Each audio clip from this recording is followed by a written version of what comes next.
On today's episode of the Locked On Louisville podcast, we're talking about Jeff Bohm's first major in-state recruiting victory, portal needs moving forward, and the men's basketball team's first ACC win of the season. So with that being said, let's get right on into the show. You are Locked On Louisville, your daily podcast on the Louisville Cardinals. Part of the Locked On Podcast Network, your team every day.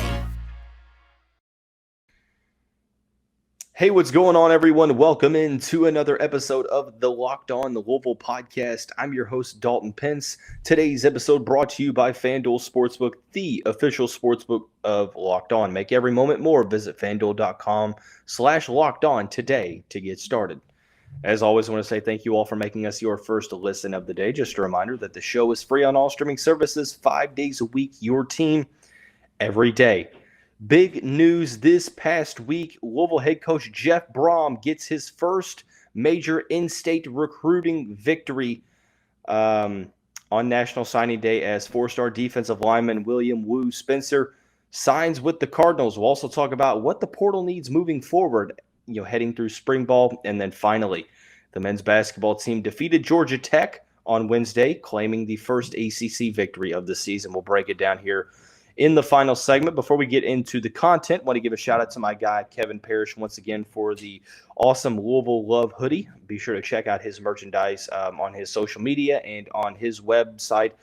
Does a lot of great work, so be sure to check that out. But the big news on signing day, relatively quiet for the Cardinals, which isn't necessarily a bad thing. I think that if anything, it shows how well of a job the Cardinals did sealing the deals in respective recruitments on early signing day back in mid-December. But February, not a ton of huge news. Obviously, Joe Crocker, three-star offensive lineman, committed to the program earlier this past week. But on Wednesday, a big recruiting showdown between Louisville, Kentucky, and Michigan State for four-star defensive lineman William Wu Spencer. Played for Male his first three seasons and then transferred to New Albany. Ranked as the 44th best defensive lineman according to 24/7 Sports. The four-star prospect is a top 5 prospect in the state of Indiana. Three-star on Rivals, so the composite score on 24/7 Sports is number 502. Which is ironic, but regardless, still a solid defensive line prospect. But this was a recruitment that, even though Michigan State was in the mix, and they were definitely in the mix, I still think it was going to come down between Louisville and Kentucky. And for the past handful of seasons, as Scott Satterfield was at the helm of the Cardinals program, Wu Spencer was supposedly a Kentucky lean for the past couple of years. He was a guy that when you talk to people locally, you had the vibe or the perception that most people thought he was going to end up a Wildcat.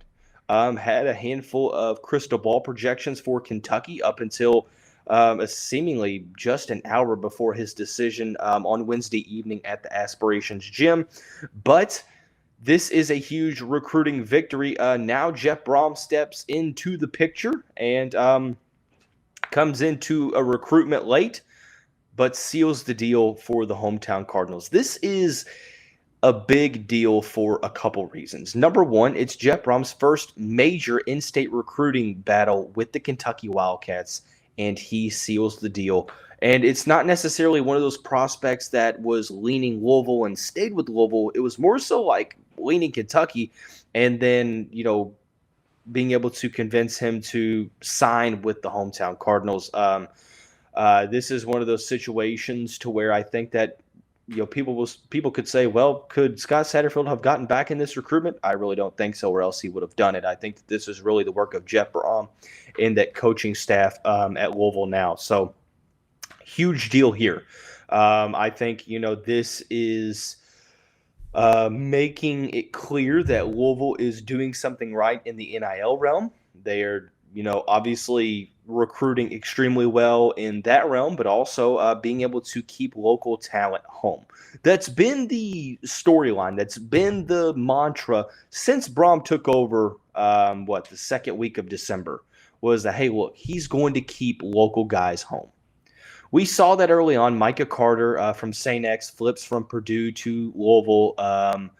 Sadiq Clemens from Henderson County goes from Purdue to Louisville. Stephen Herron comes back home, transfers from Stanford to Louisville. Marquise Groves-Killebrew, even though he played high school ball down in Georgia, transferred from Texas A&M, born in Louisville, he comes back. So, Josh Minkins returns, from Ballard. So, but Jeff Bohm necessarily hadn't gone up toe-to-toe with Mark Stoops until this recruitment.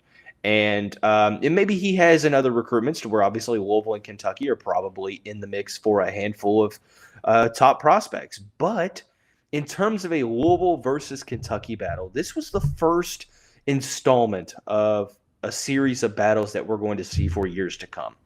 And I'm not saying that Jeff Bohm is going to win all of them, because Mark Stoops has done a great job of recruiting the state of Kentucky since he, became the head coach at the Wildcats program. But I think that this kind of reaffirms that notion. It really, really makes you believe. I think that you probably believed it before, but now it's real. It's okay. You hear that, he's going to keep all these guys home, but until it actually happens, that's a huge deal, because this is a prospect that Kentucky really, really wanted. Obviously, Michigan State wanted, Louisville wanted, and for good reason. So, for starters, this is the first major in-state recruiting battle between Louisville and Kentucky since Jeff Bohm has taken over and the Cardinals sealed the deal. On the field is another reason for excitement. Wu Spencer, reading this excerpt from Alan True, national recruiting analyst for 24/7 Sports scouting report. He projects him as a Power 5 starter, compares him to Raekwon Williams from Michigan State. He says, two-way player in high school who could play either offensive or defensive line come college. He has a bigger body, but he's well-proportioned and looks college-ready. Shows some twitch and has good quickness getting out of his stance. Strong punches with violence on offense and can drive defenders backwards and into the ground. Power makes him hard to stop as a bull rusher on defense. Has the same quickness off the snap there. Can be a big, strong zero tech, but is a good enough athlete to move all around the line of scrimmage and play as a 3 or 5 tech in certain situations. Needs to polish technique on defense, and regardless of position, will have to adjust to a much higher level of competition in college, but has the body type, strength, and play demeanor to be a very good college player and potential NFL draft pick at either position. Obviously, versatility is the name of the game here for Wu Spencer. 6'5", 315-pound lineman, can play a handful of different positions on the defensive line, but it seems like that's where he's being recruited at right now. But the good thing about it, if for some reason it does not work out for Wu Spencer on the defensive line, he has the frame and the skill set to possibly project as an offensive lineman at the next level. So you have that versatility. You have the options if you're Jeff Bohm and company, if you're Ron English, Mark Hagan, so on and so forth, Brian Brohm. The list goes on, all of the coaches on the staff. But defensively speaking, especially from an interior line perspective, I think that this is a solid addition. Even though you brought in Micah Carter, you brought in, Sadiq Clemens, it's going to be interesting to see, do those two prospects along with Wu Spencer, how do they project on the defensive line? Are they viewed more as defensive ends? Are they viewed as hybrids, more, traditional interior defensive linemen? That's the question that needs to be answered. I'm looking forward to seeing how that question gets answered in the offseason heading into fall camp. I think that all three of them at this moment are probably depth pieces at best, because there aren't many spots of opportunities available. But from an interior line perspective, defensively speaking, this is a solid addition because it gives you numbers for the future. You've got guys like Des Tell that could possibly go to the NFL after this year. Haven't got much confirmation on Jermaine Lole yet, if he's back or not, but if he is, he's not going to be back in 2024. And if he's not, he's obviously not going to be back in 2024. So solid addition for the Cardinals. Versatility speaking, you keep a local player home, so you continue to build that narrative. You get an aspirations gym, star that, it's great to build that relationship up as well. And not to mention on the field, he's a talented commitment that can definitely help years down the road, possibly in year 2, year 3. So we'll see how he projects at the next level. But National Signing Day is in the rearview mirror. Let's talk about what the needs for the team are with the remaining spots from the portal. We'll do that here in just a second after we talk about our friends and the title sponsor of the show, FanDuel. We're really excited about our new sports betting partner for Locked On because they're the #1 sportsbook in America, FanDuel. And if you're new to FanDuel, that's even better. They have so many great features that make betting on sports fun and easy. Check out the bets for the Super Bowl 57 with a no-sweat first bet. You'll get up to $3,000 back in bonus bets if your first bet doesn't work. A great app that is safe and super easy to use. So join FanDuel today at FanDuel.com/lockedon to claim your no-sweat first bet on Super Bowl 57. That's FanDuel.com/lockedon. Make every moment more with FanDuel, the official sportsbook partner of the NFL. Also, I want to take this time to tell you about our friends over at LinkedIn. As a small business owner or hiring manager, you know that success in 2023 all depends on the team members you surround yourself with. That's why you have to check out LinkedIn Jobs. With LinkedIn Jobs, you can hire qualified candidates more efficiently by matching open roles with people who have the skills, values, and experiences to help achieve your goals. They go beyond resume data by using insights from jobs posted and their 875 million member profiles. LinkedIn Jobs helps you find the qualified candidates you want to talk to faster.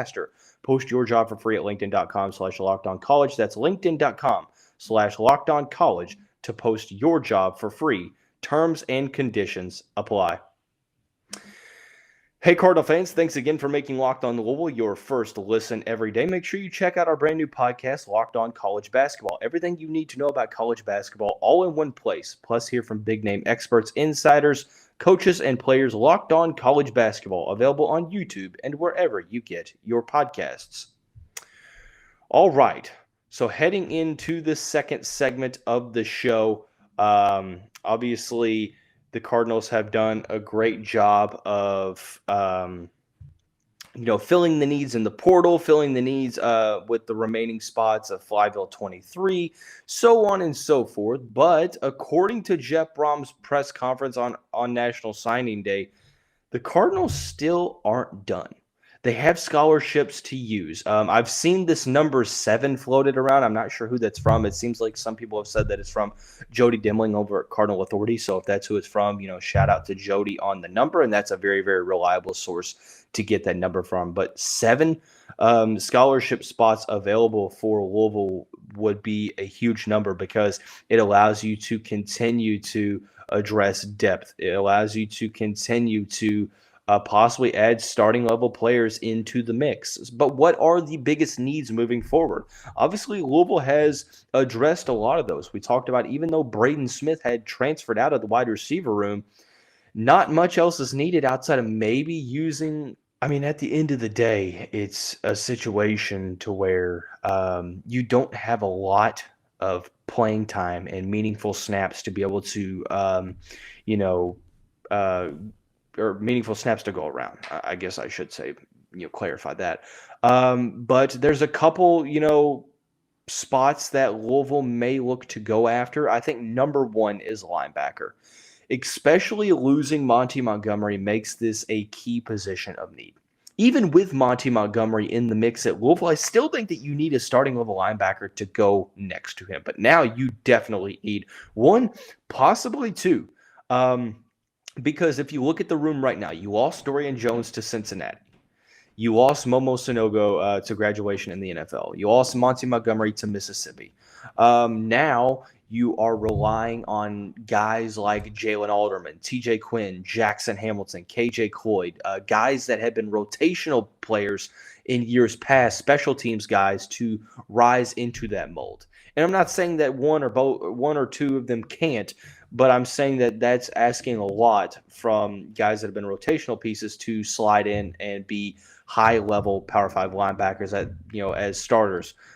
You also have Stanquan Clark, the 4-star prospect from Miami, who I think is going to be very, very good. But as I mentioned time and time again on this show, I think it's unfair to ask him to be a starter right away or to require him to be a starter right away, because you've seen even the best linebacker prospects, inside linebacker prospects over the past couple of decades, very few of them are able to go right away, because essentially linebackers like the quarterback of the defense, right? So at the end of the day, you have to be able to know the defense like the back of your hand, and that's not saying Stan Kwong can't, but that's going to put a lot of responsibility on him early and right away, and you shouldn't have to lean on a true freshman to be a starting linebacker immediately coming out of the gate. And that's all that I'm saying. Not to say that they can't, rise into a guy that plays significantly as a freshman, because he definitely could. But I think that I would feel a little bit better if Louisville were able to bring in a linebacker or even two to be starting caliber players heading into next fall. Defensively speaking, moving to more of a 4-2-5, that puts a lot of emphasis on the defensive backs department. They did lose Miles Slusher. They replaced him with Gilbert Frierson from Miami. Maybe they look to add one more defensive back, but even then you have some good numbers there. On the defensive line, maybe another interior guy, but, you brought in, 3 very, very solid true freshmen, Sadiq Clemens, Micah Carter, and Wu Spencer. You have Des Tell, back, Jared Dawson as well. You lost Caleb Banks, though, so maybe you look to bring in another interior guy. But I think the places on defense that need the most attention is probably linebacker, and then maybe a slot cornerback if I'm, just trying to, look at it in a very, very fine microscope. Offensively speaking, quarterback is fine. Running back, it's going to be hard to add another player that's not, a guy that's just filling a depth role. Wide receivers sitting okay. Offensive line and tight end are spots that you can add additions to, especially tight end. So Jamari Johnson doesn't have to be the presumed starter heading into 2023, although at the end of the day, he may be good enough to do just that. So we'll see if that's going to be able to be pushed upon. But I think that, this is a situation to where, Jeff Bohm likes to use multiple tight ends, and you're going to see Jamari line up in situations as sort of, a hybrid between tight end and wide receiver, like you saw him, this past season as a senior in high school.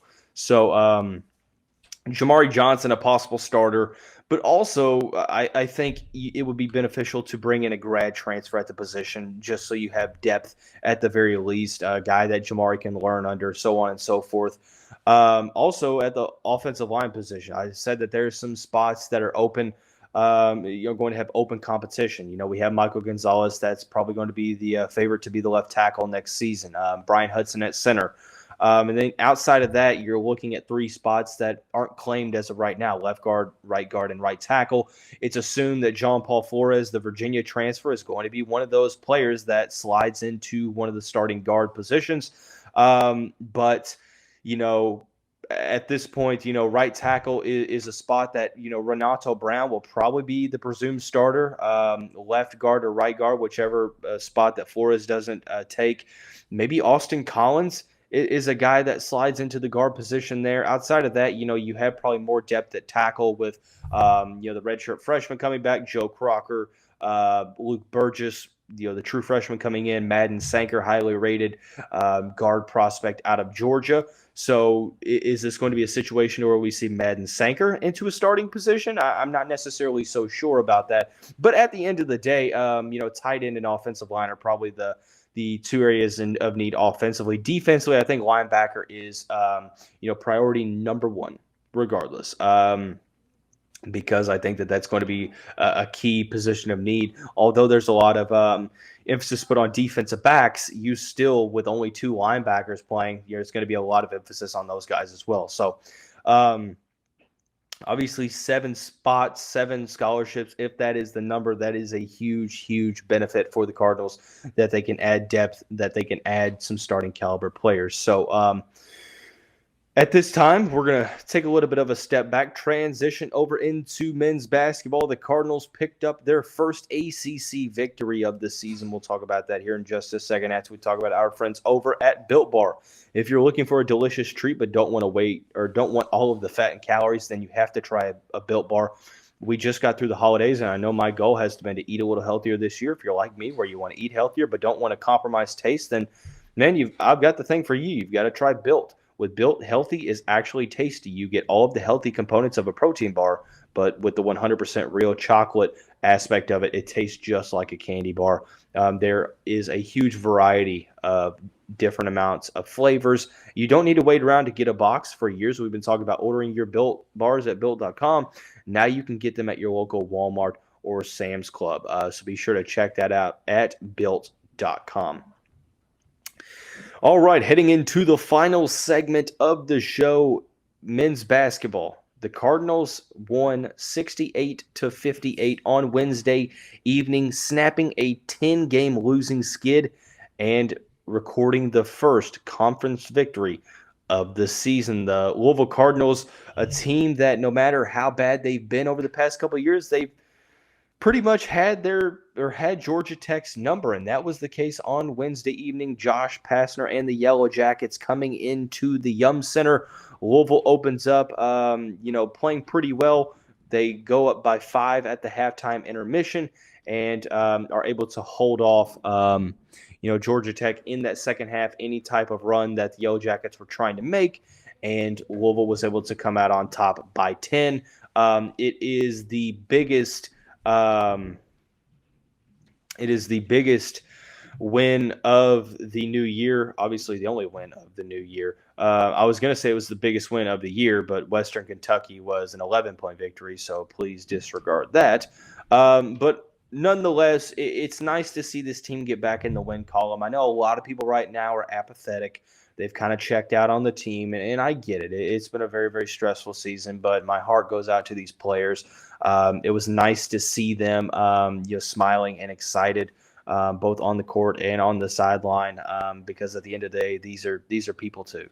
And you can look at the record and tell people how bad they are, and I get it. This team is probably the worst team in program history. They're 3-19. They're 3-10 at home.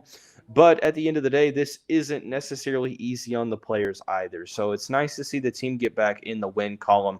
Jae'Lyn Withers, his best game in quite some time as a Cardinal. He was 4 of 8 from the field, a game-high 19 points, 7 of 9 from the free throw line. A Jae'Lyn Withers performance that the Cardinals have needed really the past couple years. He recorded a 19.13 rebound double-double. If you look at what the Cardinals did right in this one, from the field, 46% from the field, 37% from behind the arc.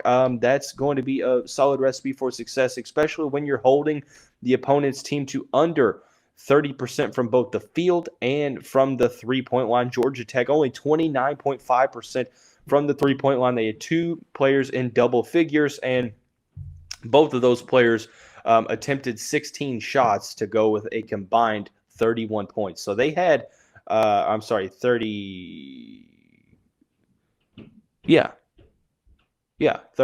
They had 32 shots to go with 33 points combined. So the lack of efficiency there, even though Georgia Tech only turned the ball over a measly 5 times compared to Louisville's 15 turnovers, it really didn't matter. Both had 10 assists. Louisville out-rebounded Georgia Tech 46-32. That size was put on full display. For quite some time, it's been who can help L. Ellis score. Well, we saw it. The only starter with less than 7 points was Sidney Curry, and he had 6. Mike James had 7. L. Ellis with 11. J.J. Traynor with 10. Jae'Lyn Withers with 19. Kamari Lands with a solid 11 points off the bench. So, what we've been kind of calling for all season, a well-rounded scoring responsibilities, solid effort on both ends of the court.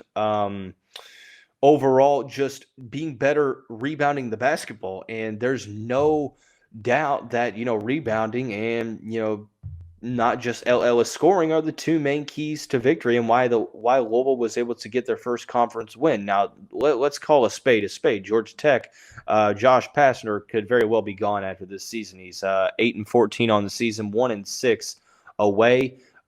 You look at the ACC standings, trying to look at that now. I think Louisville actually might be no longer the worst team in the ACC. Actually, they are not. Georgia Tech is worse record-wise. They are 1-11, Louisville 1-10.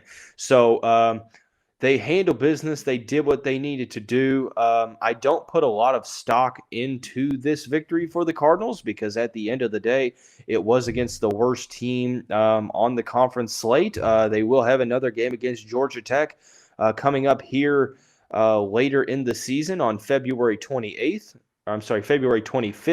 down in the McCamish Pavilion in Atlanta on Georgia Tech's campus. So Louisville has a handful of games left. I'd like to see them try to create some momentum if they can. They have the Seminoles coming to town on Saturday. They lost to Florida State earlier in the season by 22 points. So let's see if they can try to get a little bit closer this time. But it was good to see the team get a victory, not necessarily putting too much stock into it, considering that the team is still 3-19, and it was to the worst team in the ACC. So, but like I said, nice to see the guys smiling. Nice to see, the team put together a solid performance. So, we talked about Jeff Bohm's first major in-state recruiting victory over Mark Stoops. We talked about Wu Spencer's commitment to the Cardinals, what the needs in the portal are moving forward, and the Louisville men's basketball team's first victory in ACC play.